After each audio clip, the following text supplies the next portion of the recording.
In the living room, the voice clock sang, "Tick-tock, 7 o'clock, time to get up, 7 o'clock," as if it were afraid that nobody would.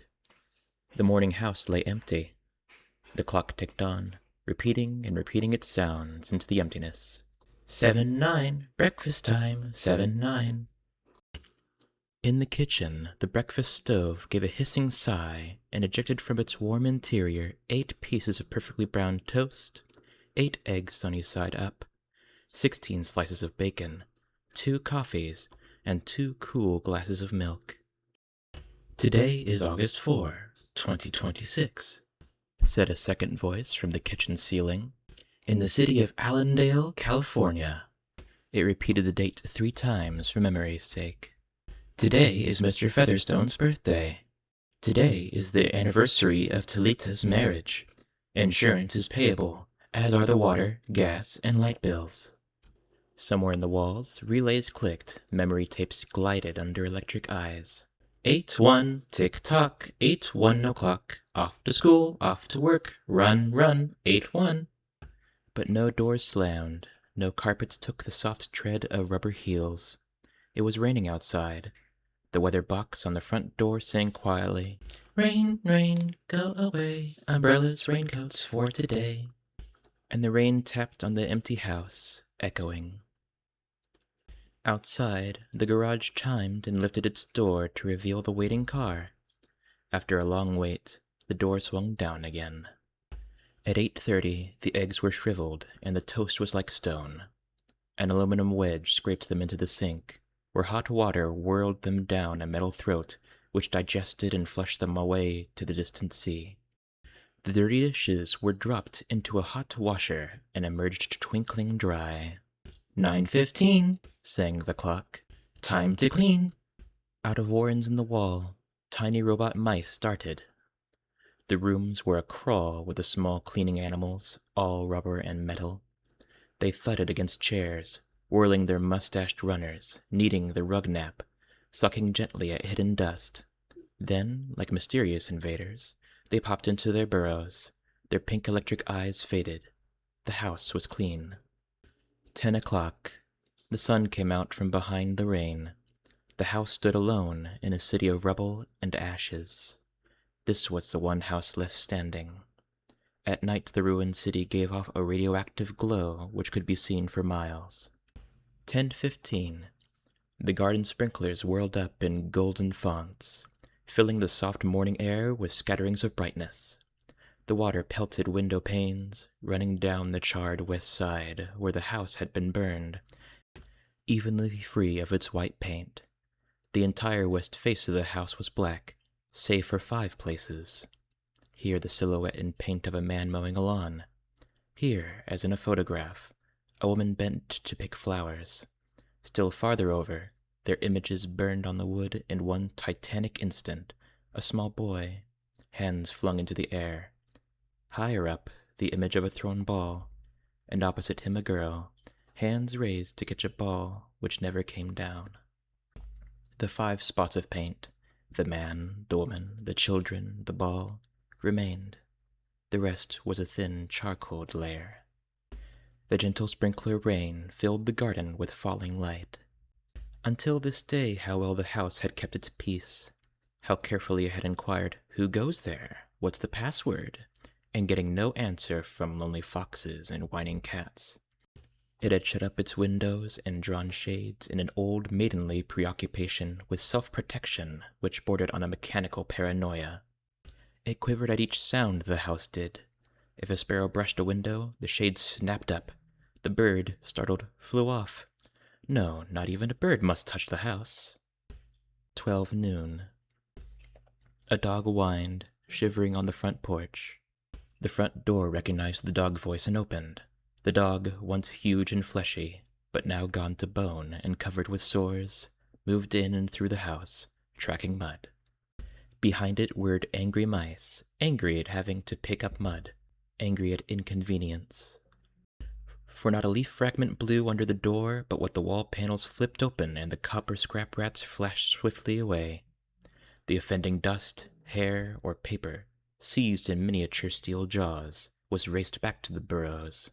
There, down tubes which fed into the cellar, it was dropped into the sighing vent of an incinerator, which sat like evil Baal in a dark corner.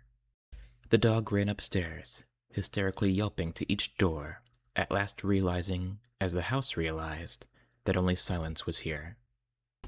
It sniffed the air and scratched the kitchen door. Behind the door, the stove was making pancakes, which filled the house with a rich baked odor and the scent of maple syrup. The dog frothed at the mouth, lying at the door, sniffing, its eyes turned to fire.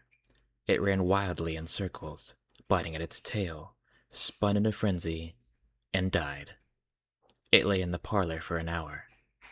2 o'clock, sang a voice.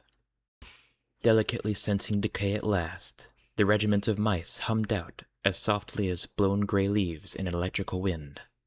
2:15. The dog was gone. In the cellar, the incinerator glowed suddenly, and a whirl of sparks leaped up the chimney. 2:35. Bridge tables sprouted from patio walls. Playing cards fluttered onto pads in a shower of pips.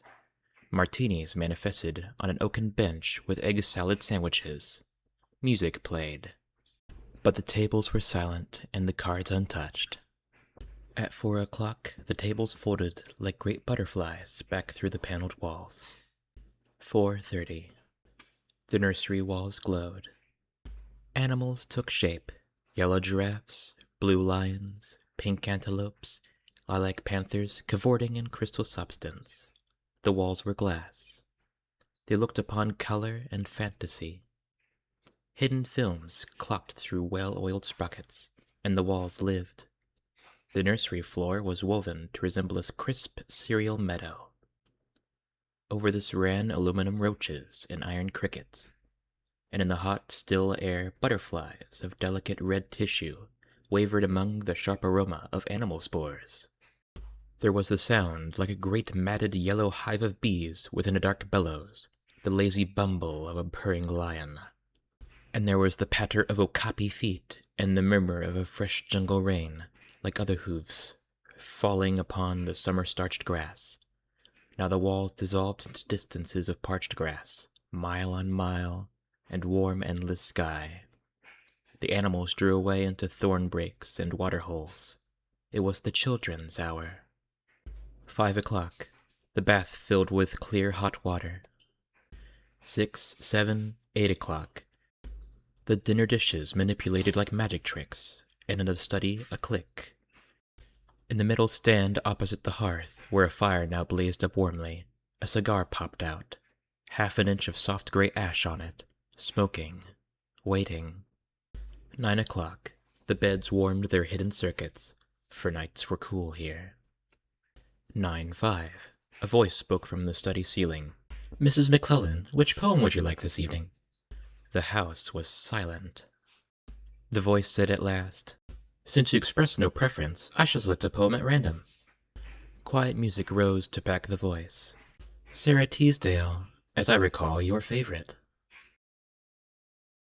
There will come soft rains, and the smell of the ground, and swallows circling with their shimmering sound, and frogs in the pools singing at night, and wild plum trees in tremulous white.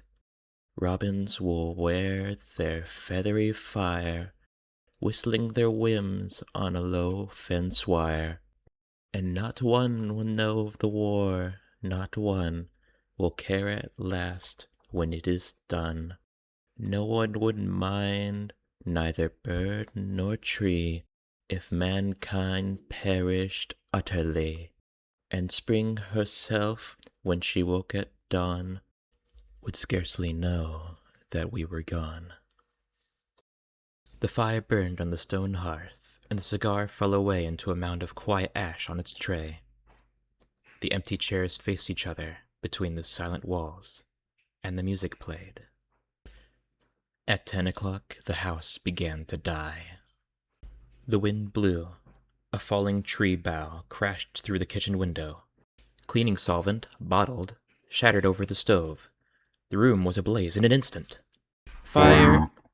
screamed a voice. The house lights flashed. Water pumps shot water from the ceilings.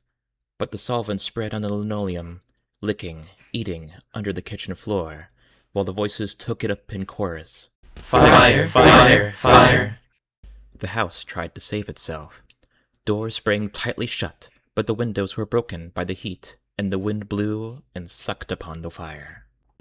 The house gave ground as the fire, in 10 billion angry sparks, moved with flaming ease from room to room and then up the stairs, while scurrying water rats squeaked from the walls, pistoled their water, and ran for more.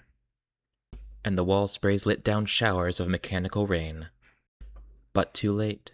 Somewhere, sighing, a pump shrugged to a stop. The quenching rain ceased.